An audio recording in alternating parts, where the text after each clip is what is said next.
আমার সোনার বাংলায়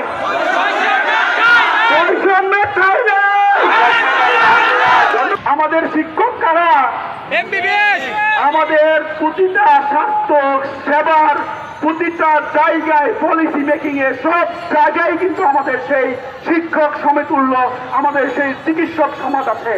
আমরা তাদের সাথে হাতে হাত মিলিয়ে আমরা তাদের ভূমিকা হিসাবে আমরা আগামী দিনে স্বাস্থ্যসেবাকে বাংলাদেশের স্বাস্থ্যসেবাকে বিশ্বের দরবারে আমরা রোল মডেল করতে চাই। আপনারা কথা বলেন কমিউনিটি ক্লিনিক নিয়ে, যেই কমিউনিটি ক্লিনিকে এই ফ্যাসিবাদের এই স্বৈরাচারের যে এজেন্ডা তারা ছিল, এই কমিউনিটি ক্লিনিককে যারা রাজনীতিকরণ করেছে, এই কমিউনিটি ক্লিনিকে যারা রাজনীতিক প্রকল্প হিসেবে হাতে নিয়েছে, তাদেরকে বারবার বলা সত্ত্বেও আমাদের এত বেকার থাকা সত্ত্বেও তারা আমাদের এই দাবির পক্ষে যুক্তি উপস্থাপন করা সত্ত্বেও তারা মেনে নেয় নাই। এবার সুযোগ কমিউনিটি ক্লিনিকে ডিপ্লোমা চিকিৎসকদের পদ সৃষ্টি করে পদায়ন এবং সিএসসিবিদেরকে একটা সুনির্দিষ্ট পরিধির মধ্যে তাদের সেবা কার্যক্রম পরিচালনার জন্য সরকার থেকে রাষ্ট্র থেকে আইন প্রয়োগ করে এই কমিউনিটি ক্লিনিককে বাংলাদেশের স্বাস্থ্য খাতের একটি সহায়ক ভূমিকা হিসাবে আমরা পাশে রাখতে চাই।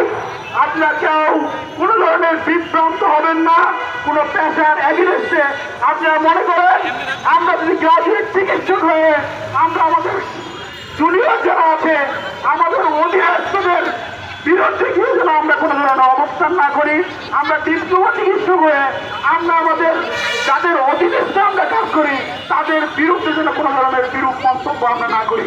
সুতরাং আমাদের যে 4 দফা দাবি এখানে উল্লেখ করা হয়েছে, সেই দাবি আদায়ের লক্ষ্যে সর্বোচ্চ ত্যাগ স্বীকার করার জন্য সকলকে আহ্বান জানাচ্ছি। আপনারা দেখেছেন, আপনারা শহীদ আবু সাহেবকে দেখেছেন, তার একজনের টাকা প্রাণ, তার একজনের সাহসিকতা দিয়ে বাংলাদেশকে ঐক্যবদ্ধ করেছে, বাংলাদেশের মানুষের বিবেককে যেভাবে জাগ্রত করেছে, ঠিক তেমনি বিএমএফের মধ্য থেকে হাজার হাজার আমরা সেই শহীদ আবু সাহেবকে দেখতে চাই, সেই মুক্তিকে দেখতে চাই। সুতরাং প্রিয় দেশবাসী, আপনারা সাধারণ জনগণ আজকে আমাদের পাশে এসে দাঁড়িয়েছে। মিডিয়া কর্মীদেরকে বলবো, আপনারা আপনাদের ইউনিয়নে খোঁজ করে দেখেন আপনাদের পরিবার স্বাস্থ্য সেবা গ্রহণ করছে উপসহকারী কমিউনিটি মেডিকেল অফিসারদের কাছ থেকে। সুতরাং মিডিয়া কর্মীদেরকে বলবো, এবার স্বাধীনভাবে প্রচার করুন, আর কোনো বৈষম্য থাকবে না। আমি সকলকে আগামী কেন্দ্রীয় কমিটির প্রতি আস্থা রেখে সামনের দিনগুলো সকল কর্মসূচি বাস্তবায়নের লক্ষ্যে মাঠে আসার জন্য আহ্বান জানিয়ে আজকের মতো এখানে বক্তব্য শেষ করছি।